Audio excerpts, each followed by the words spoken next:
Bonjour, je présente Serpentina, donc un jeu dans lequel vous trouverez des cartes avec des corps de serpents de différentes couleurs, et puis des cartes avec des têtes de serpents. Le but du jeu étant de former le plus de serpents possible. Alors, on ne peut former des serpents que si la couleur correspond. Donc ici, on ne pourrait pas mettre ni la carte comme ceci, ni la carte comme ceci. Ici non plus. Par contre, si j'avais cette carte, je pourrais très bien poser celle-ci. Alors, il faut qu'un serpent ait une tête et une queue, bien entendu. Alors, il y a des cartes arc-en-ciel, vous verrez dans le jeu. Donc, ces cartes arc-en-ciel, eh bien, elles remplacent n'importe quelle couleur.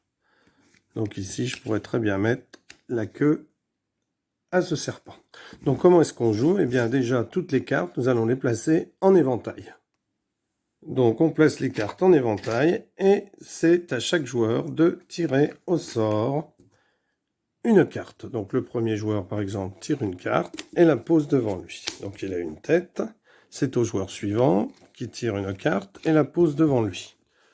Donc lui il a un corps. Au troisième joueur, lui il a une queue. Au quatrième joueur, il a un corps. Donc ça revient au premier joueur qui tire une carte.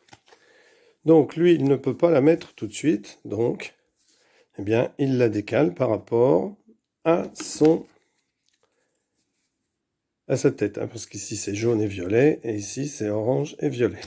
Il la décale, c'est au deuxième joueur qui lui, eh bien, peut continuer le corps de son serpent, puisqu'il est bleu, au joueur suivant qui tire. Alors lui, c'est pareil, il ne peut pas, donc il décale.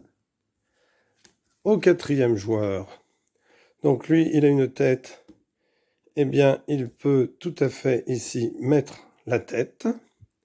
Et c'est au joueur suivant. Donc le joueur suivant tire ici, il obtient ceci. Donc ça, il ne peut toujours pas le mettre, donc il la garde.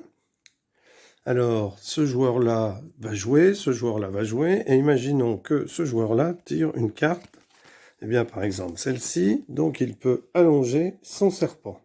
Si au tour suivant, lorsque les autres joueurs ont joué, il tire une queue, eh bien il a formé un serpent, et il peut en former un autre. Et on regarde à la fin du jeu le joueur qui a formé le plus de serpents. Voilà, au revoir.